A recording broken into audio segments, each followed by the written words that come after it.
Chapter 1 Introduction. Background of the hypothesis that humans are not in their final growth form. Humans, Homo sapiens, have traditionally been understood as organisms whose life course proceeds through the stages of birth, infancy, adolescence, adulthood, senescence, and finally death. In other words, it is generally assumed that at the genetic level, we are programmed to follow the predetermined sequence: growth, maturity, decline, death.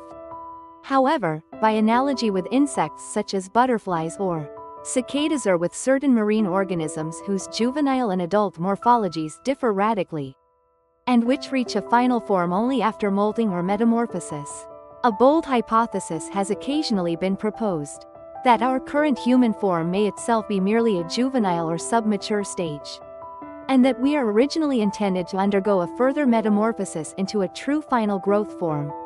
According to this hypothesis, most humans die of natural causes, old age, before reaching that ultimate stage.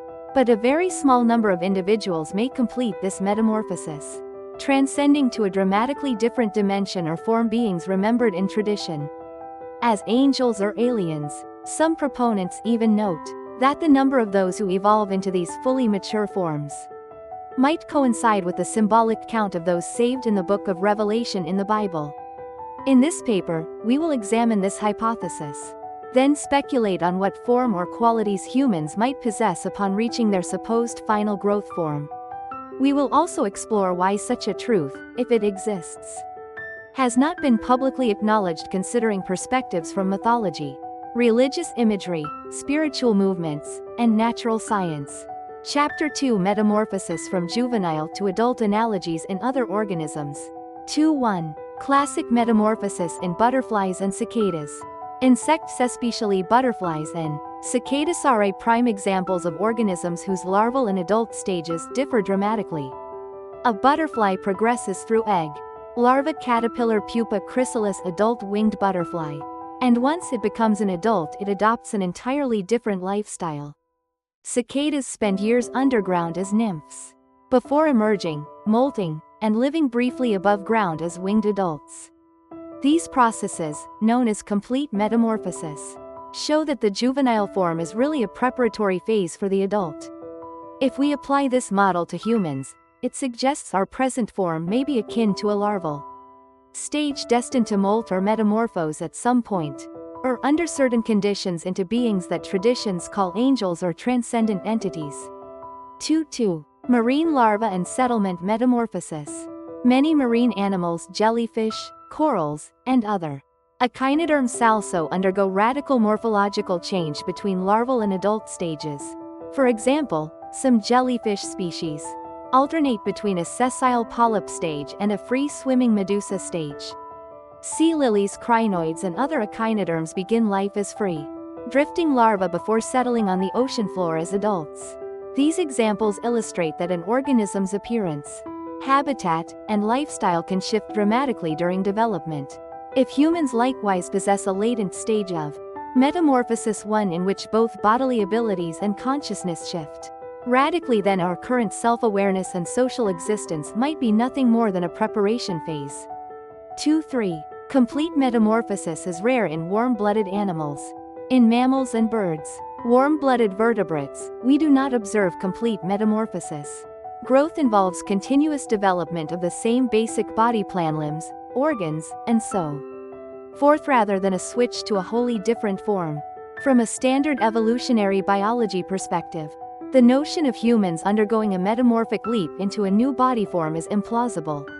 Yet the hypothesis under discussion suggests that, while complete metamorphosis is normally absent in warm-blooded animals, an exceptionally small number of individuals might bypass the usual constraints and achieve a true final growth form. Chapter 3 The theory that humanity's final growth form is recognized as angels or extraterrestrials. 3.1 Images of angels and aliens. In many religious and mythological traditions, beings who transcend humanity are depicted as angels or gods with spiritual forms. In modern occult and spiritual movements, narratives often feature aliens or higher dimensional beings who appear to deliver messages. These entities are typically described as possessing advanced intelligence, supernatural powers, and sometimes glowing wings or bodies of light. If such figures are indeed humans who have completed a final metamorphosis, one could imagine that a handful of individuals have undergone this change, hiding among us or dwelling in a higher dimension, invisible to normal human perception. 3-2. Connection to the number of the saved in Revelation. The Book of Revelation in the New Testament contains a symbolic reference to 144,000 who will be saved at the end of days. Interpretations vary. Proponents of this metamorphosis hypothesis note that 144,000 might correspond to the tiny fraction of humanity capable of completing the final metamorphosis into angelic or extraterrestrial forms. They argue that most people die before metamorphosis can occur, while a select few evolve into the next stage. Throughout history, reports of angelic or alien sightings abound, but specific identities are never confirmed, consistent with the idea that only a rare few have completed this transformation. 3-3. A leap beyond evolutionary theory? From a Darwinian standpoint, the idea that humans might suddenly sprout wings or become luminous beings is outlandish. Yet this hypothesis posits that the final growth form would not merely involve physical wings, but a quantum or spiritual transformation of body and consciousness, enabling travel between dimensions. While lacking empirical evidence and dismissed by mainstream science, spiritual traditions have long held that humans can, through awakening latent potential, become godlike. The metamorphosis hypothesis echoes that theme, proposing a literal, rather than metaphorical, human ascension.